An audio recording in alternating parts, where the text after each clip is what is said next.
Feta Fam, what's going on? Welcome back to the channel. I'm George, this is Malaka MotorSports, and some more updates and also a dilemma. We are stuck, kind of. We may have a solution, but we may need your help. So, as you guys know, everything's back together. She's running great, no leaks, no issues. There are going to be some changes in terms of wiring and updates when we go back to Turbo Joe, but part of the problem is the fueling. So only running 1400cc injectors and a single brushless pump inside the tank.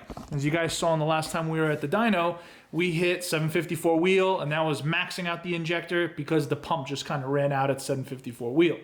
Now that's not bad. I'm actually really happy. One pump to run 754 wheel, I'm happy with that. I can be very happy. But I ended up picking up a Radium surge tank, twin Walbros to flow over 1,000 inside. And the reason why I did this, here's the logic, is for two reasons. Number one, it's easier than sticking two pumps in the tank and then wiring them. And number two is the racing aspect. So if this is our fuel tank and this is our surge tank, I don't need this to be completely full or half a tank, and I don't have to worry about sloshing anymore because now I have one pump feeding a pressurized surge tank going to the motor. So I can run this at a quarter tank, still have plenty of fuel inside the surge tank here, and plenty of fuel inside the line to do a half-mile run or a quarter-mile run when we get there. So there's a racing aspect to going with the surge tank. I really like this small, very compact, powerful unit. It's going to be twin pumps going into one line.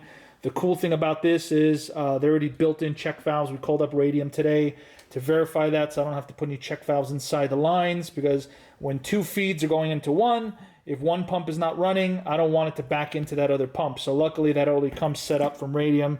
And this is a pretty impressive kit, guys. The tank feels solid. It's a really, really strong, powerful unit.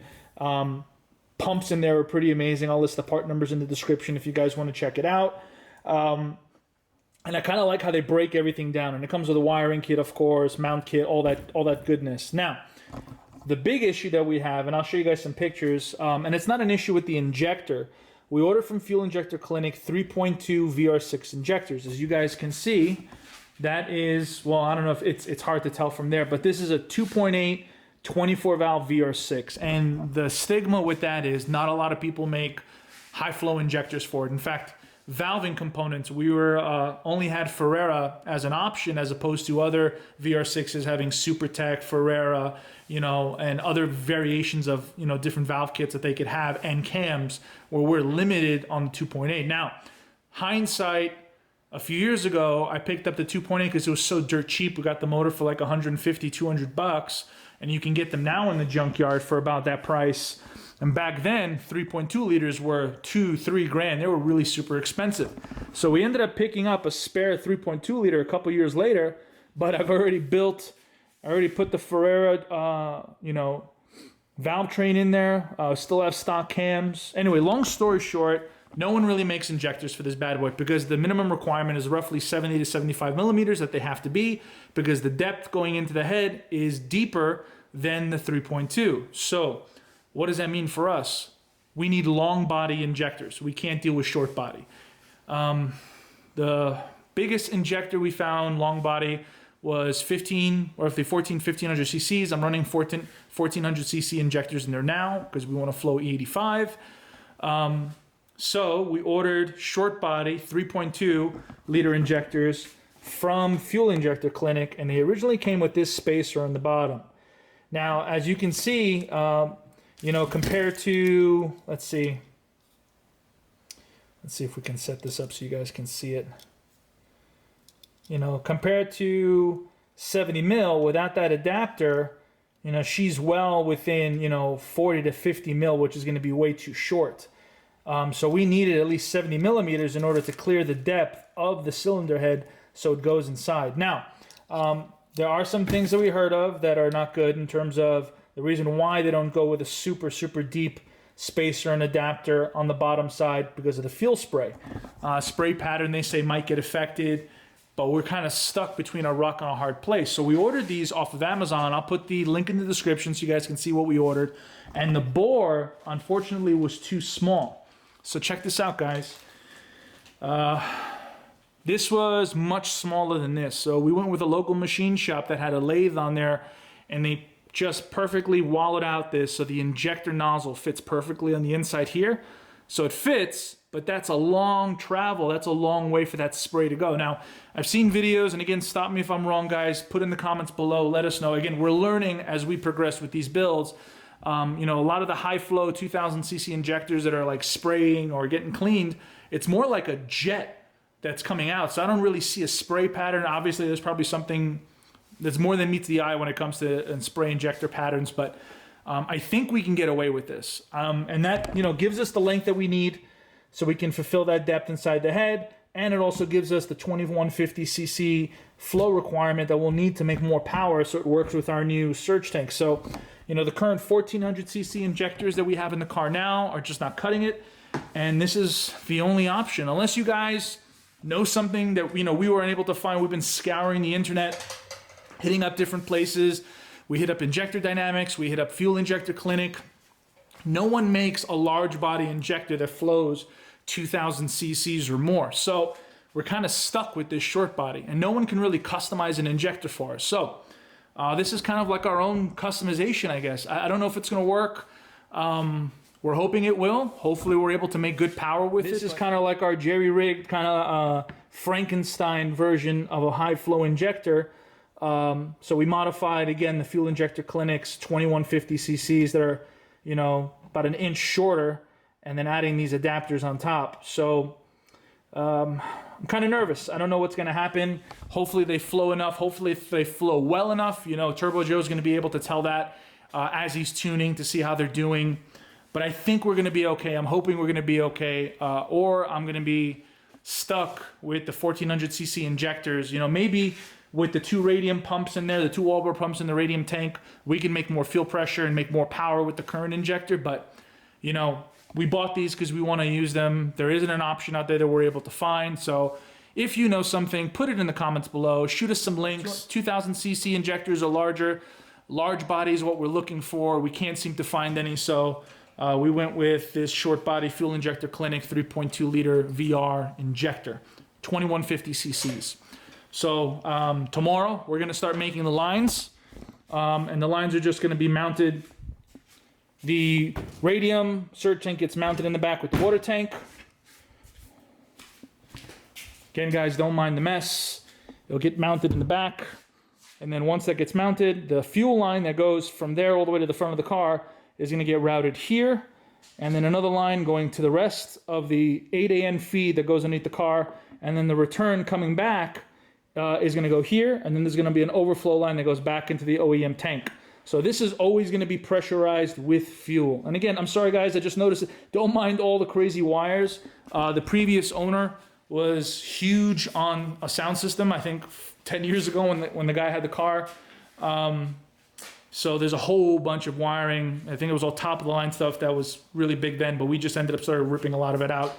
I don't care about sound systems. I don't care about subwoofers or anything like that in the car. The car is meant to make power and go fast. I wanted the wide body to be able to put a larger tire in there, have a wider stance so I can feel safer and going higher speeds.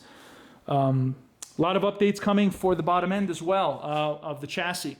We're going to be doing the 034 Motorsport control arm upgrade. The control arms on there are pretty shot. The tie rods are pretty shot. Subframes, I picked up an extra set from a junkyard a few weeks ago. And we got the solid bushings. Let me see, we should have a couple sets. So, excuse the mess, guys. So, we ended up picking the solid billet bushings for the subframe. So, we're going to be installing those. I think I'm going to have the subframes powder-coated silver and clean, so we can kind of clean up the bottom side of the car and then really lock down the chassis for the half mile. As you know, shift sector's coming up. There's another half mile event coming up in Bakersfield. Hopefully the car's ready by then. I'd like to go there. This is the update on the wide bodies, our injector kind of experiment. Again, gonna need your help, gonna need your guidance. For those of you guys that are watching, I'm sure there's experts out there that are watching now. Are we in danger of having flow issues with using that long of a spacer? Do you have experience with it? A couple of the people who spoke to said it shouldn't really be a problem with how much fuel we're gonna be running. But I'm always erring on the side of caution just to be careful. As you know, the motor build, the car is a huge investment from my side, you know, building it. And I hate to use the word investment with a car. You kind of like throwing your money out the window when it comes to that kind of stuff. But, you know, I've spent so much time and a few bucks on the car that I really don't want to throw that away on a guess. So let me know what you guys think. Put it in the comments below. Give us your thoughts. But this is where we're at with the wide body car. In about 2 weeks, she's going to go to Turbo Joe. Going to get the radium pumped surge tank wired up. I don't know if we're going to run both pumps simultaneously or stage it on boost. That's something that Turbo Joe is going to have to like, that's something that he probably knows what he's going to do on that. I am going to request a knob to be able to turn the boost up and down. We are ethanol based on a flex fuel sensor. So the way he has the car set now, boost is determined on how good the fuel is, which is kind of cool. It's a great safety aspect. But if we are running good fuel, which the dashboard has an ethanol content call out, I want to be able to turn up the boost or lower it depending on what I want to do with the car. So if we have really good fuel in there, pure 85, really good ethanol content, I want to be able to turn the boost up to a safe level that's manageable in that car to have a little bit more fun if I want to get wild on a run or just go have some fun, you know, in old Mexico. The one thing I've learned when you're putting a car like this together is know your limits. You know, we were comfortable with assembling the bottom end. We were comfortable assembling the top end, putting the car together. But fabrication is something that we don't do in terms of welding and wiring. So luckily we were able to reach out and have a really solid support group and meeting people and making friends and seeing the kind of work that they do and, you know, being fortunate enough that they're able to work on the cars and kind of knock that out for us. So I'm really excited. Obviously, you guys know we've been tinkering with B5s for for a few years now, and the VR6 swap is something that I've been doing actively. We first started a swap in 08, stopped it, military got in the way, started running around the country, and then I picked it back up again in 2013, and then when we got it running in 2015, I was changing the setup like once every couple months, once I found out things wouldn't work.